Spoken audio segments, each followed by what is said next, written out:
자, 괴로움에는 세 가지 종류가 있다. 자, 고고는 두카따라고 하고, 변화고는 우리 한문으로 번역된 것은 괴고라고 하죠. 무너질 괴자죠. 근데 그 원어로는 빛발이 남아 변화를 말하는 거예요. 빛발이 남아 두카따. 그래서 변화에서 오는 괴로움. 그다음에 세 번째 쌍카라 두카따 행고 이렇게 되는 거예요. 자, 그거는 뭐를 말하냐면은 세 가지의 느낌이 있는데 괴로운 느낌, 즐거운 느낌, 그 다음에 무덤덤한 느낌 세 가지가 있어요. 괴로운 느낌은 괴로움 자체로 괴로운 게 고고해요. 근데 즐거운 느낌은 즐거움이 약해지면 괴로움의 원인이 돼요. 그 예를 들어서 집이 10채가 있었던 사람이 주식이 떨어지고 그 다음에 부동산이 값이 떨어져 가지고 예전에 2년 전에 보다도 집이 2채 값밖에 되지 않았다. 그래서 8채를 날려버렸어요. 그러면은 앞에 있는 좋은 상태가 지금 현재 그 상일세를 사는 사람보다 집 2채 있는 사람은 더 즐거워해야 되는데 8채를 날렸다는 슬픔 때문에 지극한 괴로움에 빠져 있어요. 이 괴로움은 실질적인 괴로움이 아니라 자기 변화에 대한 그것을 비교하기 때문에 오는 괴로움이다. 그래서 변화구라고 하는데 그건 뭐냐면 즐거움이 변화해졌을 때 오는 괴로움이에요. 세 번째로는 쌍카라 두카따라고 하는데 무덤덤한 느낌은 즐거움도 괴로움이 아니지만 나중에 그것들이 모여지고 쌓여져서 괴로움의 원인이 돼요. 이제 그래서 예를 들어서 언제 여러분들은 무덤덤한 상태에 가느냐면은 멍 때릴 때, 멍 때릴 때 여러분들은 무덤덤한 상태에 가 있는 거예요. 마음은 절대 사라지지 않아요. 여러분들이 생명이 있는 동안 마음은 어떤 대상을 향하고 있어요. 그런데 기억이 난다는 것은 괴롭거나 즐겁거나 강렬한 상태에 있기 때문에 이제 기억이 나는데 여러분들이 1시간, 5시간이 그냥 흘러가 버리는 것은 그런 무덤덤한 생각에 사로잡혀 있어서 기억이 안 나는 거예요. 그래서 이 무덤덤한 상태의 마음이 가 있는 것을 우리 전문 용어로 무기라고 그래요. 그런 무덤덤한 상태에 있으면 자체가 괴로움은 아니에요. 자체가 괴로움은 아닌데 그 시간들이 모여서 내 머리를 둔하게 만들거나 혹은 내 노력하는 것을 깎아버려 가지고 나중에 세월이 지난 다음에 내가 실력이 없어져. 자, 그러니까 무엇의 원인이 돼요? 괴로움의 원인이 되는 거예요. 그렇기 때문에 무덤덤한 느낌은 그것은 괴로움의 원인이 되기 때문에 행고라고 한다. 자, 그렇게 본다면 인간이 가질 수 있는 느낌은 세 가지 종류가 각 감각기관에 6개가 돼 있죠. 6개에서 각 세 가지씩 있어요. 18개의 느낌이 있는데 그게 세구로 나눈다면 6개의 즐거운, 6개의 괴로운, 6개의 무덤덤한 느낌인데 6개의 괴로운 것은 괴로우니까 괴롭고 6개의 즐거움은 변화해서 괴로움의 원인이 되니까 괴로운 것이고 무덤덤한 느낌도 자체는 괴롭지 않은데 나중에 괴로움의 원인이 되니까 괴롭고 그래서 고수, 락수, 불국수가 전부 다 고, 고, 고로 끝난다라고 하는 거예요. 자, 이렇게 얘기를 했을 때 여러분들은 무슨 생각이 드냐면 불교는 되게 패시미스틱, 염세적이다 라고 생각할 수 있어요, 없어요? 진짜로 그런 생각이 들어요? 자, 근데 염세주의하고 이 불교의 관점하고는 달라요. 뭐가 다르죠? 해결책이 있기 때문에. 송일 스님이 진보했어. 염세주의는 그냥 괴로움만 얘기하는 거예요. 근데 불교는 괴로움을 얘기하는 것은 마치 의사가 병을 집어내는 것처럼, 의사가 병을 집어내는 것은 치료하려고 집어내는 것이지 그냥 무조건 집어내는 게 아니에요. 그래서 병을 얘기하고 그다음에 그 병의 원인이 무엇인지를 찾아내고, 이게 의사들이 하는 방법이에요. 그다음에 이 병은 낫을 수 있다 없다 라고 딱 얘기를 하고, 낫으려면은 이렇게 해야 됩니다 라고 하는 처방하는 방식하고 우리 사성제의 처방 방식하고 동일해요. 그래서 뭐 그렇게 얘기하는 사람도 있어요. 인도 학자 중에는 이 짜라카 상히따라고 하는 인도의 아유르베딕의 가장 오래된 도서가 있거든요. 그게 기원전 3세기에 나온, 불교가 이것을 베꼈다, 여기에 영향을 받았다라고 하지만 냉정하게 살펴보면 부처님은 6세기 전의 사람이고 요 책은 3세기 전에 만들어졌거든요. 이제 그래서 오히려 뭐 이 의학서적이 불교를 베꼈다라고 하는 것이 순적으로 맞을 수 있죠. 어쨌든 간에 의학에서 병자를 대하는 방식하고 불교에서 이 고통을 대하는 방식이 동일하다라고 하는 것을 우리가 알 수가 있어요. 그래서 이제 우리는 이제 괴로움의 이러한 다양한 종류를 바라본 거예요. 괴로움의 다양한 종류를 바라고 난 다음에 그 다음에 고통의 원인이 무엇이라고 전법륜경에서 했냐면은 자,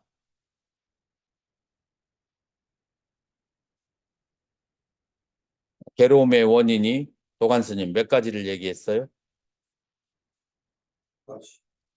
이름이 뭐예요? 요게 유예 비유예. 자, 요게 유예, 비유예 라고 그렇게 얘기했어요.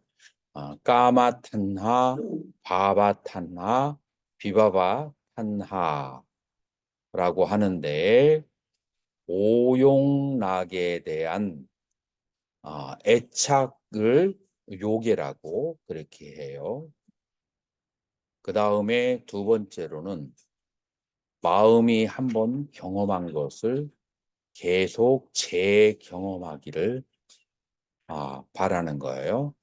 마음이 한번 경험한 것을 재경험하기를 바라는 것을 유예라고 해요. 자, 누가 한 달 전후에 부모님의 기일이 있는 사람이 있을까요? 두 달, 석 달 전후. 광덕스님 몇 달 지났어요? 아버님의 기일 얼마 지났어요? 지난해도 거의 지났어요. 얼마 됐다고? 제가 대략 2월 달에 돌아가셨어요. 2월 달에. 자, 그래서 기일이 됐을 때 아버님을 딱 생각하면은 추억이 있어요, 없어요? 추억 좋은 추억이 있어요? 없어요. 잘 기억 안 나? 나쁜 추억이 있어요? 나쁜 추억은 없고 그 미안한 죄송스러운 마음, 그런 것이 있는 거죠. 자, 죄송스러운 마음이 있는데 지금 그 죄송한 것을 갚아줄 도리가 있어요, 없어요?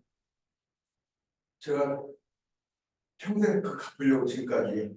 아니, 그런데 지금 현재 돌아가시고 났는데 갚을 수가 있어요, 없어요? 어떻게 갚을래? 마음으로 축원을 해주고, 이제 그거는 이제 대리 욕망이 되는 것이고, 실제로는 내 아버님한테 가서 내가 미안합니다. 잘못했습니다. 내가 과거에 잘못했던 거, 실수했던 거, 그다음에 열심히 도와드리지 못했던 거, 내가 지금 도와드리겠습니다. 그런 것은 할 수가 없잖아요. 그런 마음. 예, 그걸 회한이라고 그래. 자, 그걸 회한이 있는데 이것은 이 세 가지 애착자 가운데 어디에 속해요? 제가 어, 어,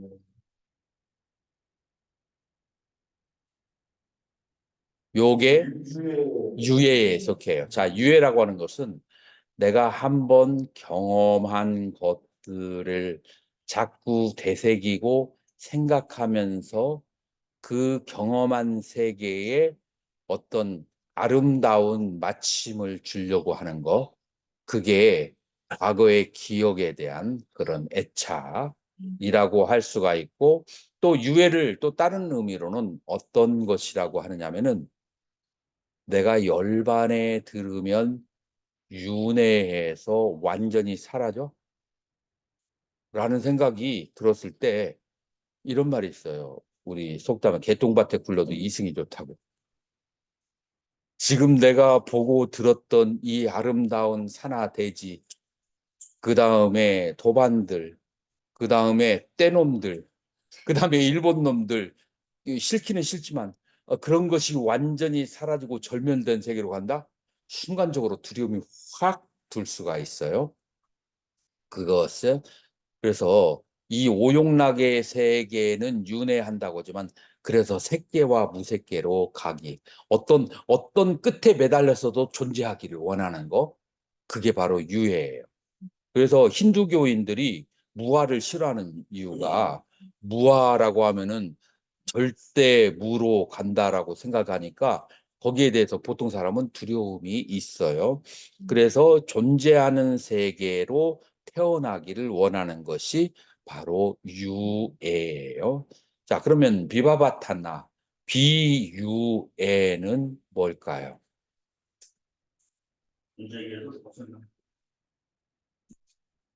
비유예는 뭘까요?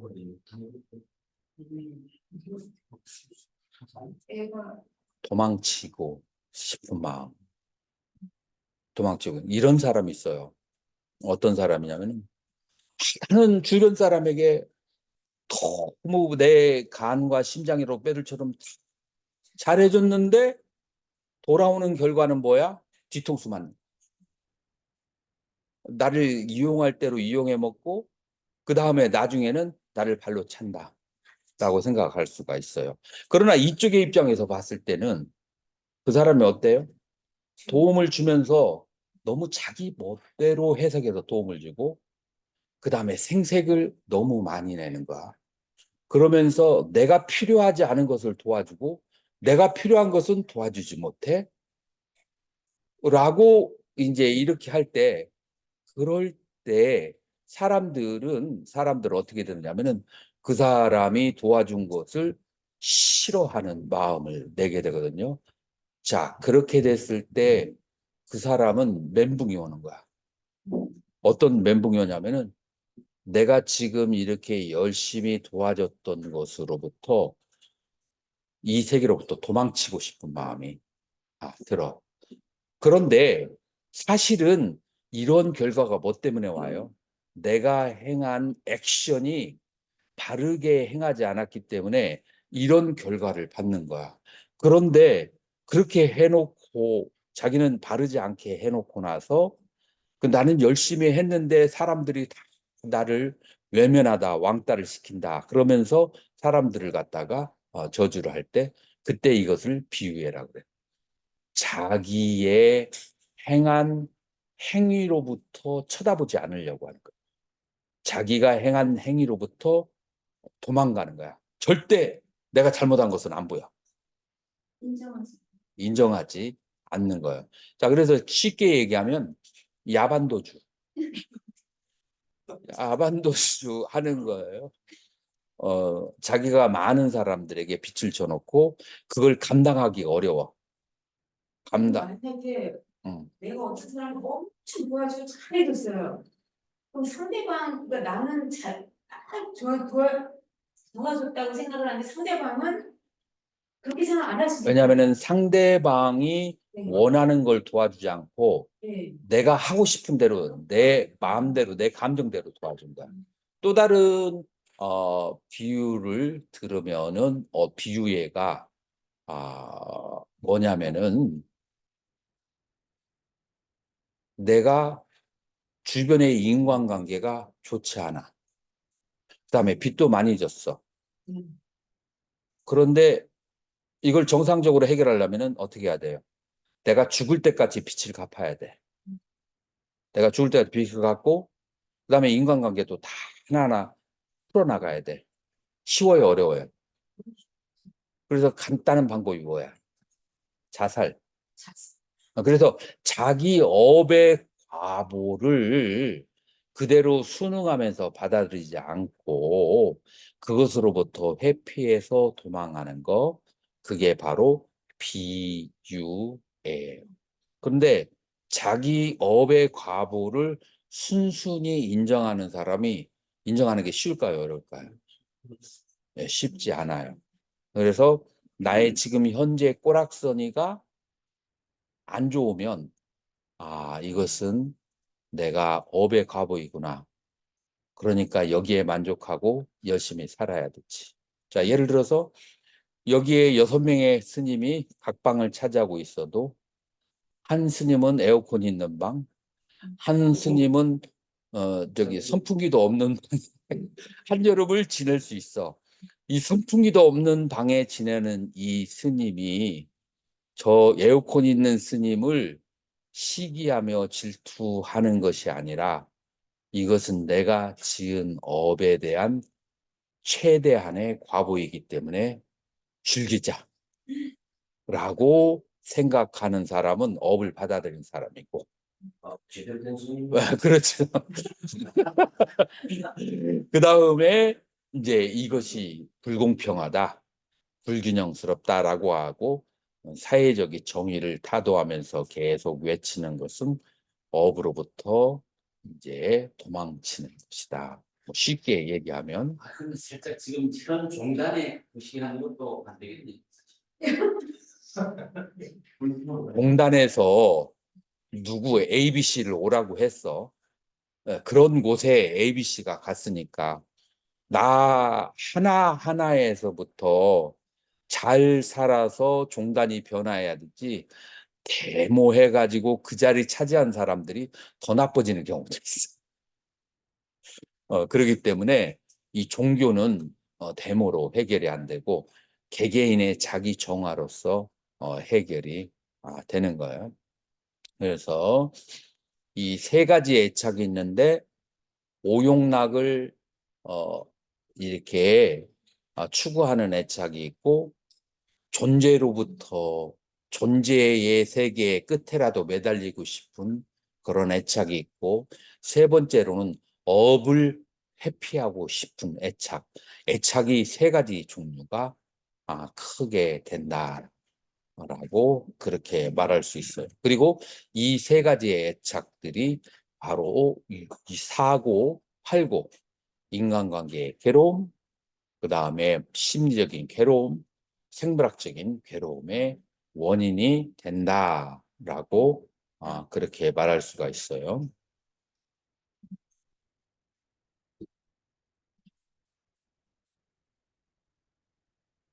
자, 그래서 이건 어제 했으니까 지나가고 이반은 안 되는데. 오늘 또 해야 되나? 네. 자, 그래서 세 가지의 삼법인이라고도 하지만 띠 라카나라고 그래요. 빨리어로는 라카나가 특징이에요. 세 가지의 특성, 불교가 가지고 있는 다른 종단이 겹치지 않는 세 가지의 특성이 있는데 그것이 첫 번째는 무엇이냐면은 사페상카라 아니짜 모든 유의법 형성되어진 것들 인연 따라 조건되어진 것들은 전부 다 계속해서 변화한다. 무상하다라고 하는 것이에요. 그 다음에 사페 상카라 두카, 모든 그런 형성되어진 것은 변화하는데 내 마음은 유해가 있어. 그 유해가 뭐예요? 지금 광덕 스님의 아버님은 가셨는데 내 마음속은 가끔 가다가 아버님이 계셨을 때의 그 여러 가지의 생각들, 내가 제대로 효도하지 못했던 것, 그때 얘기했던 것을 공부 열심히 하라고 할 때 그때 열심히 않고 땡땡이 쳤던 거, 그런 것들에 대한 그런 이제 그 뭐라고 후회, 회한 그런 것들이 있을 수가 있는데 그건 뭐냐면은 이미 다 사라진 거야. 다 사라졌는데 내 마음은 사라진 그때를 아주 생생하게 기억하고 있어. 다시 말해서 내 마음은 한 번 경험한 것을 영원히 붙들고 싶어하는 속성이 있어요. 누군가가 도반이 옛날에 30년 전에 너무 친했어. 근데 지금은 만나기만 하면 나를 까기 시작해. 그런데 나는 어디에 있어요? 옛날에 나는 저 도반하고 저렇게 좋았는데 그거만 생각하다가 나중에 나를 완전히 무너뜨려서 공격을 할 때까지 제대로 방어도 못하고 옛날 기억만 하고. 이게 뭐냐면은 여러분들은 한번 경험했던 과거의 기억을 영원히 간직하고 싶은 그런 마음은 그런 속성이 있어요. 마음은 한번 경험한 것들을 영원히 기억하고 싶고 실제 존재하는 것들은 무상한 거예요. 그래서 나 옛날에는 안 그랬는데 나 옛날에는 공부 잘했는데 나 옛날에는 몸매가 좋았는데 옛날 얘기를 계속 하는 거예요. 마음은 옛날에 가 있는 거예요. 이게 바로 마음이 가지고 있는 속성이에요. 그래서 이 두 개가 무상한 것과 내 마음은 내 과거를 유지하고 싶은 것과 서로 충돌하는 것이 그거를 뭐라고 한다? 그게 바로 사페 상카라 두카라고 하는 거예요. 오늘 도관 스님한테 다시 물어볼게요. 사페 상카라 두카, 이거를 일체계고라고 한문에서 번역이 돼 있어요. 여기서 말하는 일체계고는 어떤 괴로움 말하는 거야? 아, 스님은 어제 했으니까 현철 스님한테 물어봐야겠다. 현철 스님 강원 나오셨죠? 네. 자, 그러면 일체계고라는 거 안에 열반이 포함될까요? 안 될까요? 되지. 포함돼요. 이렇다니까. 이게 한문으로 번역된 것을 보면은 그럴 수가 있는데 빨리어 원어로는 사페 상카라가 되는 거예요. 그래서 모든 유의법, 모든 조건 지어진 것들은 괴로움. 그러니까 이거를 직역하면은 재행계고예요. 그래서 일체 재행 계고라고 해야 직역이에요. 가만히 있어요. 스님에게 발언권 아직 안 주어졌어. 도둑질하는 거예요. 강사의 시간을 뺏는 것은 도둑질하는 거예요. 자, 그래서 일체 재행 계고예요. 유의법들이 계고인데 이것은 유의법 안에는 열반이 들어갈까요? 안 들어갈까요? 현철 스님? 안 들어가요. 그래서 유의법과 무의법을 다 합쳐서 뭐라고 하느냐 하면은 삽배 담마 제법이라고 그래요. 유의와 무의를 다 합치면은 삽배 담마 제법이라고 하고 유의법만 얘기할 때는 재행이라고 얘기해요. 그래서 재행, 유의법은 일체 유의법은 무상하고 자, 금강경 32장 혹시 기억하나요? 현철 스님? 스님이 일체 주어가 뭐예요? 일체 유의법이 여몽환포영 여로 여겨전 응작 여시관 이와 같이 관해야 된다. 여기에서 일체법이라고 얘기 않고 유의법이라고 얘기하는 거예요. 자, 그래서 사페 담마 아나따라고 하는 것은 열반이 됐건 유의법이 됐건 모두 다가 무와 실체가 존재하지 않는다. 자아가 없다라고 하는 거예요. 자, 그래서 재행, 무상, 그 다음에 재행, 계고, 그 다음에 제법, 무아. 그렇게 해서 이 세 가지를 알게 되면은 고통의 원인으로부터 자유. 내가 여기에서 글자를 아껴 썼네. 원인으로부터 의 자유예요. 고통의 원인이 아니고 삼법인을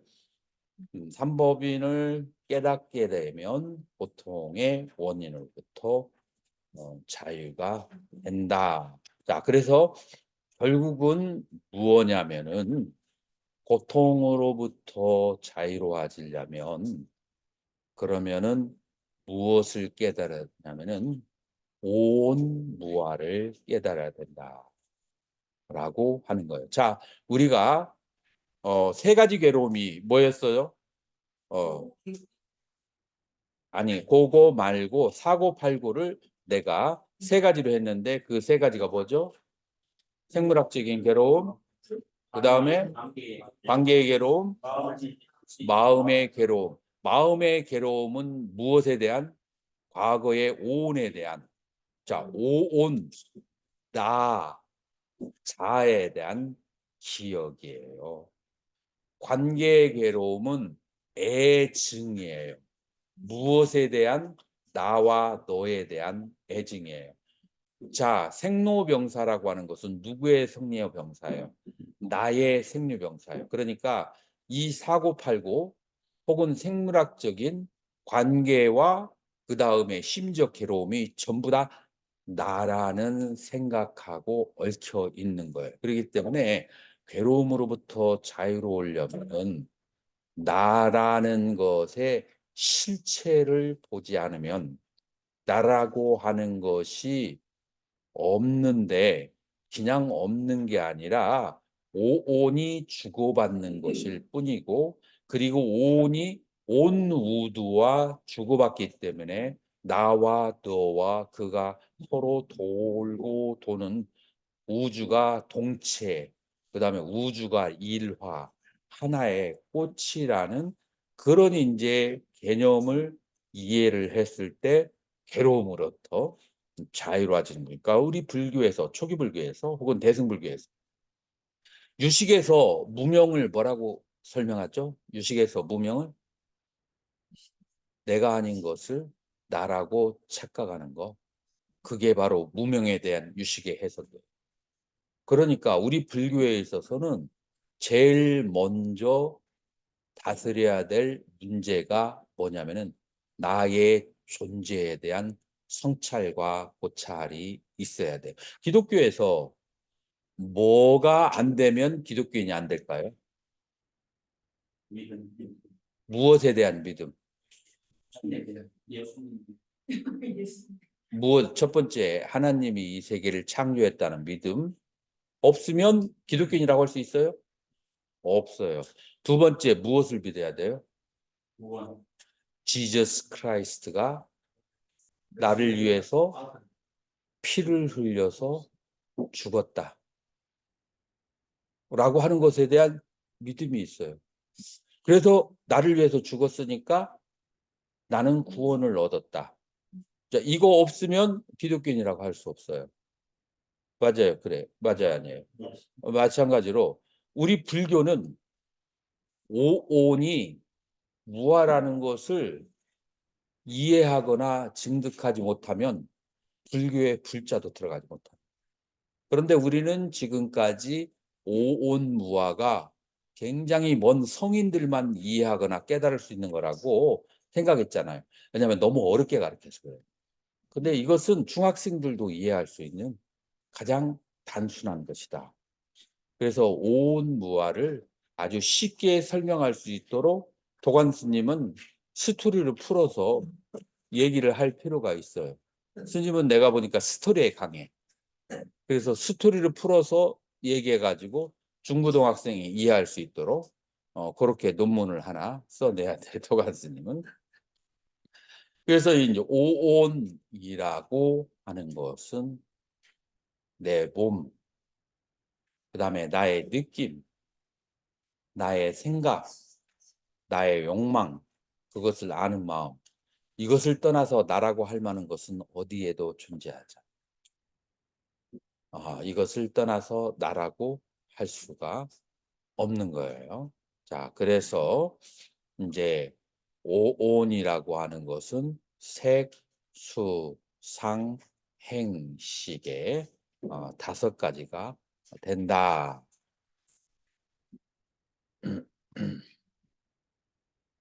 어떻게 오온무화를 증득하는 것인가? 어떤 방법으로? 무엇으로? 무엇으로? 고진멸, 그 다음에 뭐예요? 토. 팔정도를 통해서 우리는 오온무화를 증득한다. 그러니까 팔정도는 뭐를 하기 위한 수단과 도구예요? 이 오온무화를 증득하기 위한 방법론이 팔정도다. 라고 하는 거예요. 향산스님, 팔정도를 그렇게 생각해 본 적 있어요? 예. 그래서 팔정도는 아리야, 아땅기까, 막가라고 그렇게 하는 거예요. 자, 그러면은 팔정도는 정견, 정사, 정어, 정업, 정명, 정정진, 정념, 정정이라고 하는 거예요. 자, 여러분들이 항해를 하고 있어요. 태평양에 딱 나갔어. 태평양에 딱 나가가지고 지금 여러분들은 배를 타고 돛단배를 타고 어디로 향하고 있어요? 괌으로 향하고 있어요. 괌이 뭘로 유명하죠? 해수욕장으로 유명을 해요. 자, 그러면은 돛단배를 타고 괌으로 가려면은 뭐가 제일 중요할까요? 나침판으로 뭘 조종해야 돼요? 돛을 조종해야 돼요. 그래서 이 돛이 가는 방향이 좀 잘못되면은 괌하고 전혀 다른 방향으로 갈 수 있어요. 자, 우리의 수행에 있어서 이 돛과 나침판의 역할을 하는 게 뭘까요? 나침판에 돛과 같은 역할을 하는 게 뭘까요? 이것은 전기망.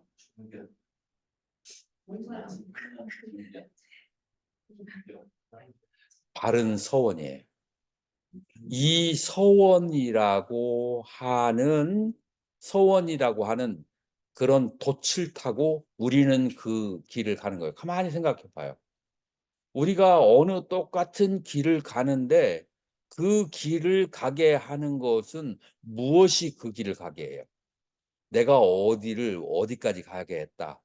무엇까지를 해야겠다라고 하는 그런 서원이나 욕망이 우리를 거기까지 가게 하는 거예요. 그래서 이 목표, 서원이라고 하는 것이 바로 나침판의 혹은 돛대의 영향을 하는 거예요. 우리가 열반이나 성불이라고 하는 그 길은 우리가 태평양 바다에 돛단배를 띄워서 괌에 가는 것보다도 쉬울까요, 어려울까요? 이 중생의 세계에서 열반의 도시까지 가는데 그때 이 길은 괌에 가는 것보다도 더 쉽지 않아요. 그죠? 자, 그러려면은 이 열반의 도시를 가려면은 목표를 정확히 잡아서 그 길로 가야 되는데 이 목표에 해당하는 게 바른 서원인데 삼마상깔파라고 그래요. 빨리어로는 삼마상까빠라고 해서 정사, 바른 생각이라고 번역을 했는데 산스크리트어로는 삼마상깔빠, 빗깔빠 해가지고 깔빠는 resolution. 그래서 삼마 right resolution. 산스크리트 학자들은 right resolution, 바른 결의, 바른 서원으로 보통 번역을 해요. 정리는 안 되겠어요. 바른 서원을 일으키게 하는 원인이 정견이다. 직접적인 것은 서원이에요. 그래요, 안 그래요? 그 도시로 강하게 가는 아주 그 돛담배가 괌을 가려면은 이 도시 이게 조금이라도 방향이 틀려버리면은 엉뚱한 데로 가버렸잖아. 그러니까 내 목표, 내 서원이 명료하지 않으면 가다가 중간에 옆길로 새버리는 거야. 열심히 수행을 하다가 갑자기 다음 생에는 천상에 태어나고 말지. 조금 쉬었다가 다음에 공부하고 말지. 이렇게 목표가 확 수정이 돼 버리고 나면 그럼 열반으로 갈 수 있어요, 없어요? 없어. 그 목표가 아주 변하지 않고 끈질기게 있어야만 돼요. 물론 그 위에 뭐가 있어야 돼요? 실천이 있어야만 되는 거예요.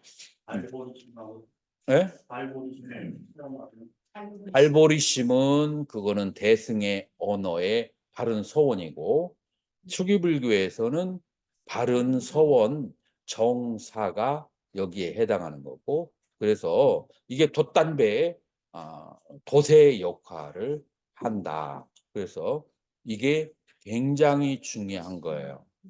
도관 스님 동의하나요? 예.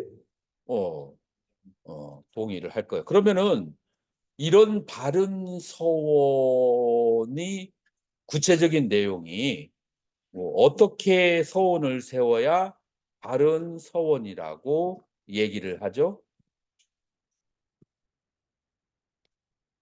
세 가지로 생각을 하면 바른 서원이에요. 뭐냐면은 첫 번째, 욕망하고 멀어지는 삶.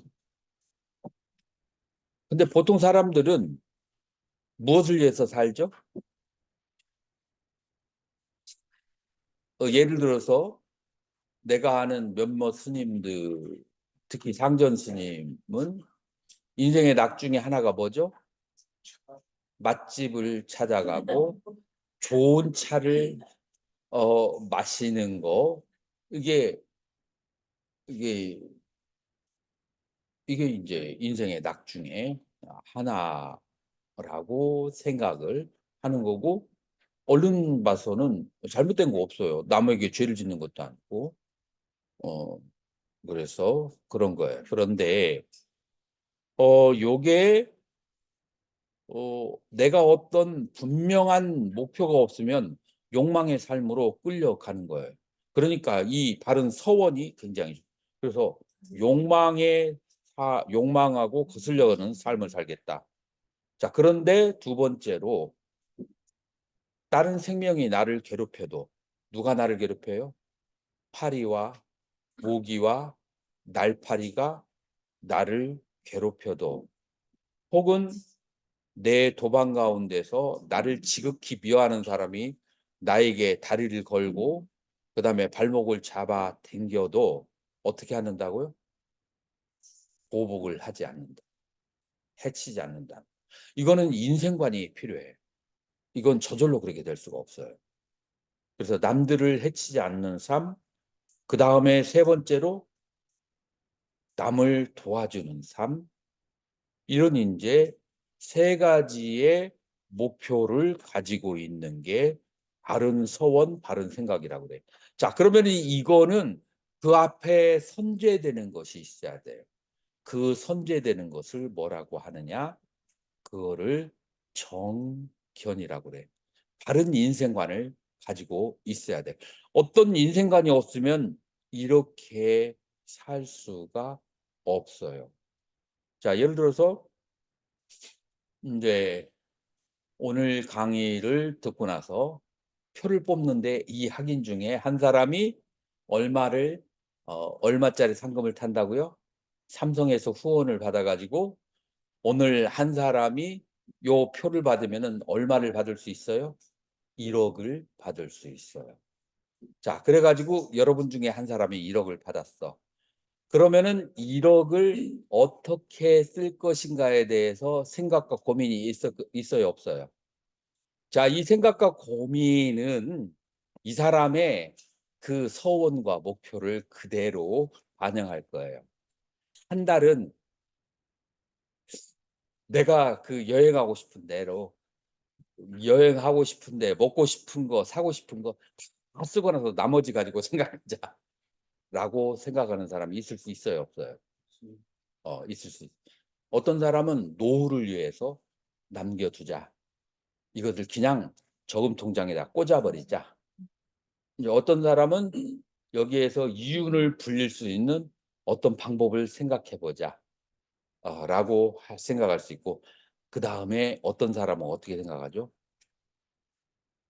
이거를 고운사 승가대원을 위해서 기부를 하자. 자, 이런 여러 가지의 생각이 있는데 인생관하고 관련돼 있고 인과에 대한 이하하고 관련돼 있어요.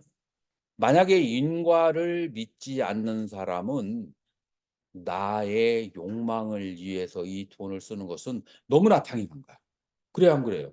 요즘과 같이 문명이 발달한 시대에 그거를 미쳤다고 남을 위해서 사용해요? 내 미래와 나의 현재 즐거움을 위해서 사용해야 되지. 자, 그런데 인과를 믿는 사람은 얘기가 달라져요.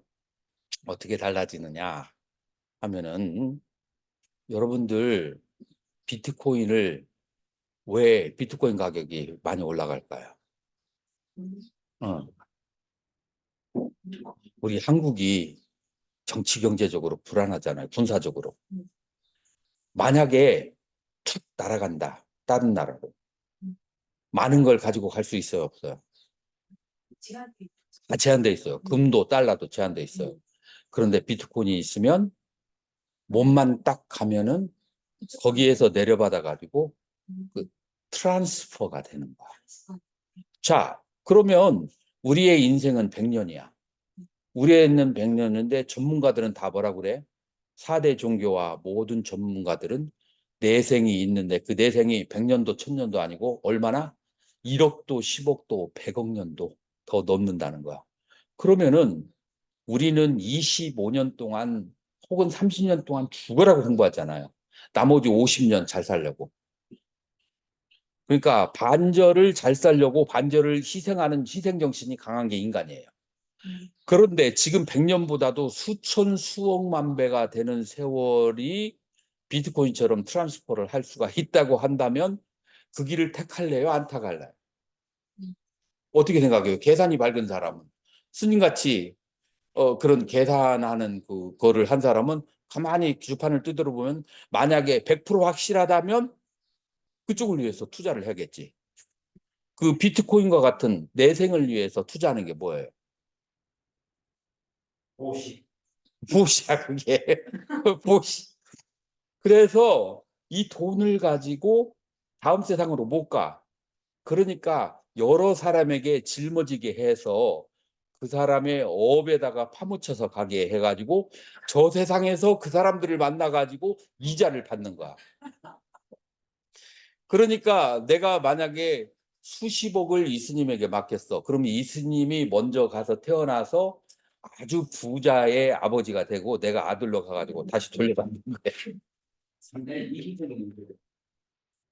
이기적이라기보다도 이게 이 세상의 법칙이라니까.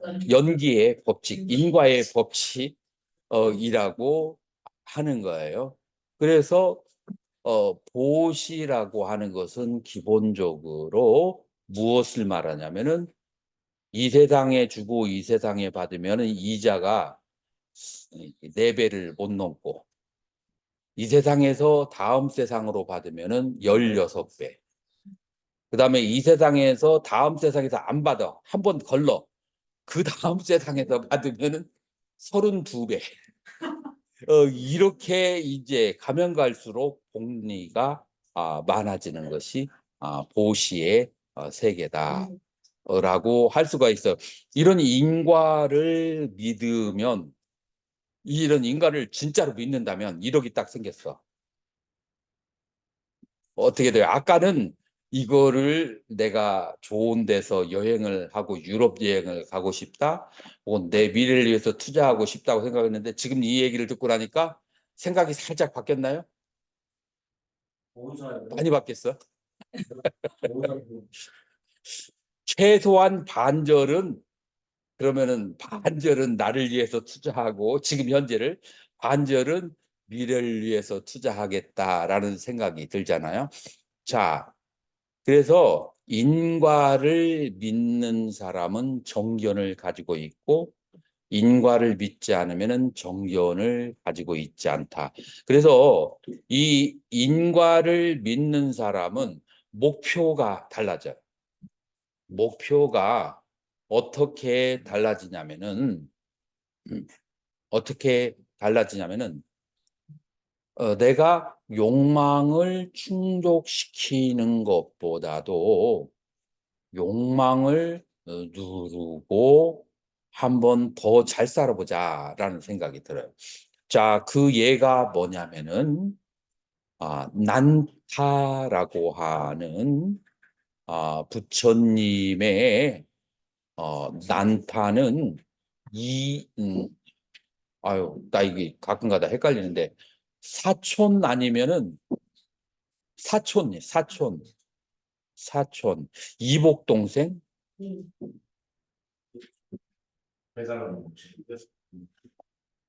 안 한다는 그럼 어떻게 되지? 안 한다가 이복 동생이야. 한다 사촌. 예, 받았다. 예, 동생이. 이제 기억났어. 안 한다는 이복 동생이야. 대단한. 이복 동생이야. 안 한다는. 뭐 틀릴 수도 있는데 두 가지로 생각을 해봐. 지금 현재는 내가 그렇게 기억이 나요. 그 다음에 난타는 사촌, 안 한다가 사촌이고 난타가 이복 동생이라고. 그럼 그때 그대로 한번 시나리오를 가보자. 그 이복 동생이 맞은가 보다. 난타가 이복 동생이야. 그런데 부처님께서 성도를 하시고 난 다음에 5년 정도 후에 어디를 가요? 카필라 바스투를 가게 돼요. 카필라 바스투를 갔을 때 무슨 소식이 들렸냐면은, 난타가 내일 순다리 공주하고 결혼한다는 얘기를 들었어요. 결혼한다는 얘기를 듣고 난타에게 찾아갔어요. 그래서 난차에 찾아가니까 난다가 형님 오셨습니까? 하면서 막 그냥 굉장히 기뻐하는 거예요. 굉장히 기뻐하니까 부처님께서 담담히 미소 지고 내일 결혼한다며? 그래서 예, 내일 드디어 제가 사랑하는 여인과 결혼하겠습니다. 바로를 딱 건네주죠. 그리고 부처님께서 걸어가셨어. 그러니까 이거 받았으니까 어떻게 해야 돼요? 들고 따라가야 돼. 들고 따라가니까 갑자기 제자를 시켜서 저기 사르불 존자에게 머리 좀 깎여라.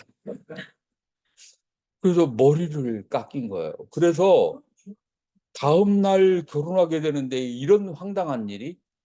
근데 이 석가모니 부처님이라고 하는 그 거룩한 이용 앞에서 말도 못하고 이러다가 며칠 있다가 이렇게 훈련 좀 끝내면 다시 내보내 주겠지라는 생각을 했는데 나갈 길이 없는 거야. 그래서 완전히 절망스럽게 지내고, 경전에는 눈썹을 이렇게 그리면서 순다리 공주를 생각했대. 그러니까 부처님의 제자들이 그걸 보고 부처님에게 고자질을 했어. 난타는 눈썹에다가 여기 색연필 그리고 있대요. 라고 했어. 부처님께서 때가 왔다라고 생각을 하시고 난타에 손을 잡고 허공으로 날아서 어디로 갔느냐? 원숭이의 세계로 갔어요.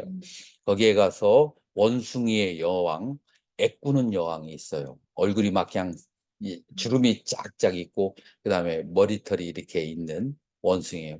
저 여인은 순다리 공주와 비해서 저 원숭이는 아름다운가 아름답지 않은가?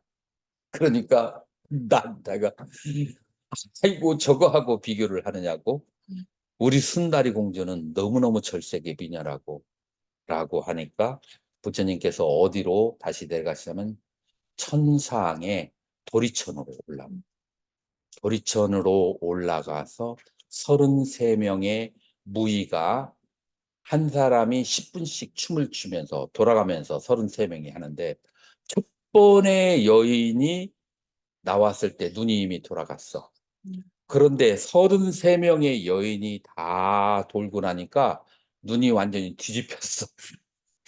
그거를 보고 부처님께서 난타에게 물어봐요.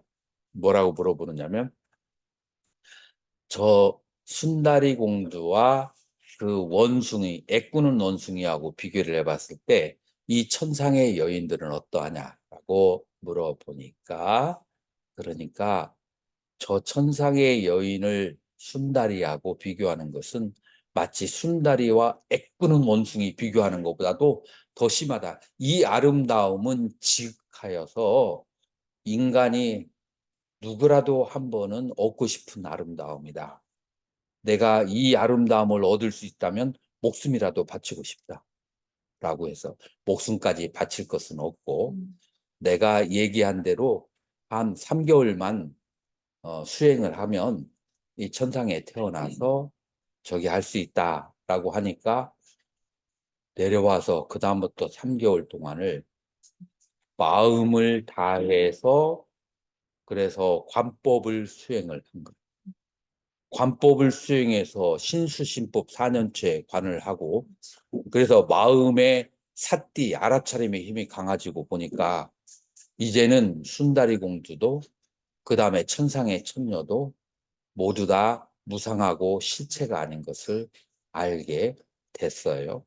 자, 그렇게 해가지고 뭐를 얻었어요? 수다원과 아라한과를 얻어서 부처님께서 농담으로 말씀하셨어요. 아직도 천상의 여인이 그리운가? 라고 했더니 부처님께서는 전생의 일에 대해서 더 이상 말씀하지 마세요. 나는 모든 욕랑이 무사강고 그 다음에 실체가 없는 것을 보았습니다. 라고 하는 거예요. 자, 그래서 요 난타라고 하는 왕자는 3개월을 더 좋은 것을 얻기 위해서 수행을 한 거예요. 자, 그렇다면은 우리에게 더 좋은 것은 무엇이냐면 초선, 2선, 3선, 4선에서 오는 그 희락의 즐거움과 공무변처에서 비상비비단처 멸진전까지 오는 그 선정의 즐거움과 그 다음에 열반을 빠라마숙함이라고 해요. 최고의 행복이라고 그랬어. 그래서 이런 그 행복을 위해서 뭐를 접어둔다고요? 1억 받은 것을 그거를 다 모시를 하고 그 다음에 더블로 뭐를 한다고? 그 다음에 내 지금 오용락 몇십 년 누릴 것을 다 포기하고 그 다음에 마음을 집중을 해서 나에게 못 대해주는 사람은 전생에 내가 악업을 지운가 보라고 생각해서 어떤 생명들을 해치지 않고 그 다음에 중생들에게 연민심을 내면서 신수신법을 일주일만 오롯하게 관찰하게 되면 그러면 어떻게 된다고요? 윤회로부터 완전히 벗어나게 된다라고 하는 거예요. 자, 그래서 연기에 대한 믿음, 연기에 대한 믿음이 그런 정견이 바른 서원을 일으킨다. 그래서 정견과 정사, 이 바른 서원은 그 다음에 수행하는 정념이 있는데 그거보다도 중요할까요? 중요하지 않을까요? 우리 그 한국 스님들이 남방에 가서 수행을 하는데 많은 스님들이 수행을 하는데 정경과 정사에 대해서 정립을 하지 않은 상태에서 남방에 가서 바로 정념, 알아차림하는 것을 수행을 하거든요. 그런데 이 두 개가 안 돼 있으면은 얘가 힘이 없어. 가다가 중간에 멈춰버리게 돼요. 그래서 이 팔정도 안에서 정념이고 팔정도 안에서 화두고 팔정도 안에서 염불이고 팔정도 안에서 주력이지 이 팔정도를 벗어난 상태에서 정념과 정정만 수행하게 되면은 그게 올바른 길로 끝까지 가지를 못해요. 그래서 다음 시간에는 정경과 정사를 통해서 팔정도를 어떻게 완성해 나가는지에 대해서 공부하도록 하겠습니다. 질문 있으실까요?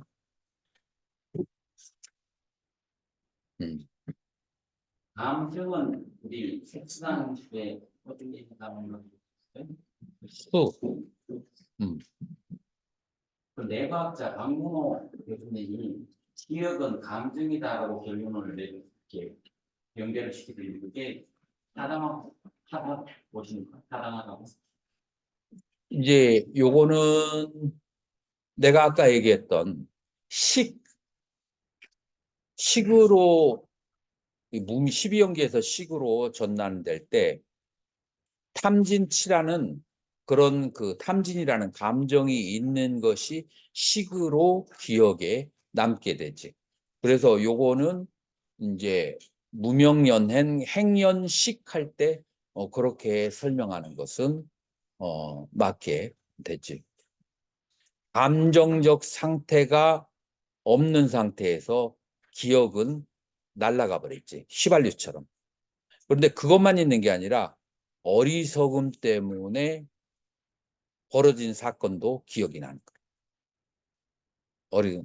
그러나 그것은 역시 이제 어리석음 때문에 감정이 발생하지. 그래서 틀리다고는 할 수 없는. 감정이 이모션 느낌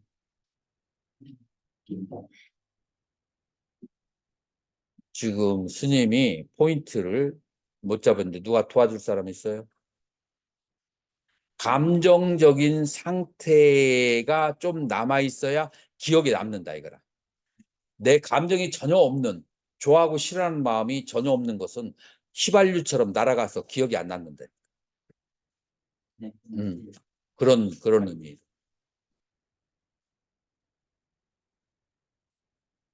자, 그럼 네? 다운하는 거죠. 근데 내가 마시고 마시고 얼마나 오래갈까? 감정이 기억이. 여기에 질문이 채팅으로 왔어요. 세원을 세우는 것은 욕망의 일종일까요? 라고 했는데 여러분들 어떻게 생각하세요? 그거는 많이 그거는 오용락이냐 아니면 그 공부에 대한 자, 욕망이냐. 먼저 빨리어나 산스크리트어로 선하고 욕망하고 단어 자체가 달라요. 단어 자체가 예를 들어서 서원은 쌍깔바 혹은 아디스타나라는 혹은 무묵샤라는 이런 단어가 있어요. 그다음에 욕망하고 관련되는 것은 까마 혹은 라가 단어 자체가 달라요. 그래서 우리나라 말은 이제 비슷하게 사용하니까 이런 생각이 들 수 있는데 빨리어나 산스크리트는 단어 자체가 완전히 다르다. 그래서 서원하고 욕망은 전혀 다른 거예요. 다이렉션이 달라요. 욕망은 나를 위해서고 서원은 타인을 위해서 아니면 진리를 위해서요.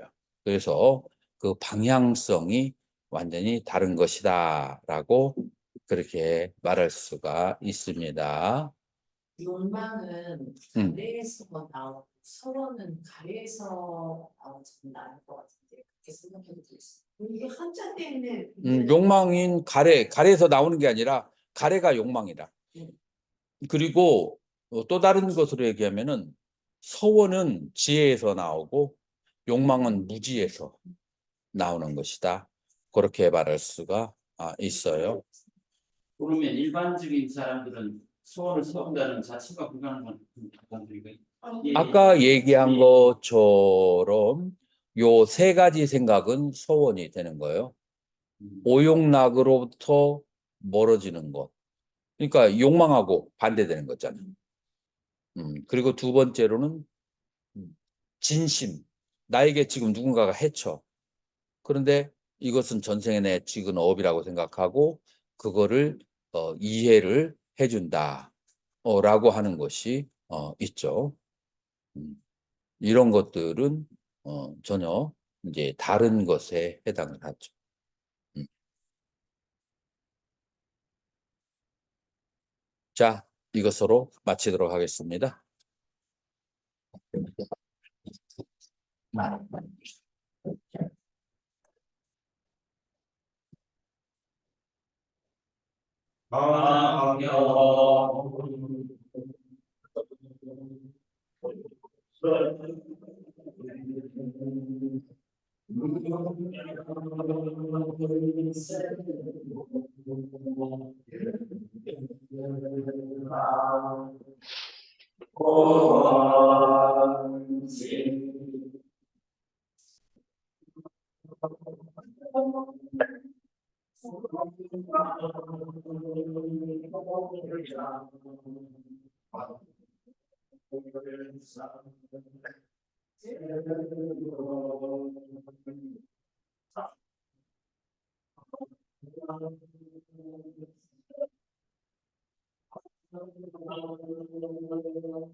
수고하셨습니다.